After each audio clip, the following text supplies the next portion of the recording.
Hello বন্ধু, তুমি কি কাউকে সত্য বলাতে চাও? মানুষ তখনই মিথ্যা কথা বলে যখন তারা ভয় পায়। কিন্তু এই কৌশলে তুমি সত্য বলানোর জন্য বাধ্য করতে পারো। তুমি যদি কাউকে সরাসরি প্রশ্ন করো, তুমি কি এটা করেছো?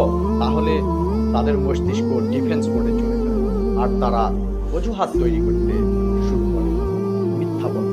কিন্তু যদি তুমি বলো, আমি জানি তুমি এটা করেছো, আমার শুধু বিস্তারিত দরকার, তখন তাদের মস্তিষ্ক স্তব্ধ হয়ে যায় এবং সত্য লুকানোর বদলে সেটাকে যুক্তিসঙ্গত করার চেষ্টা করে।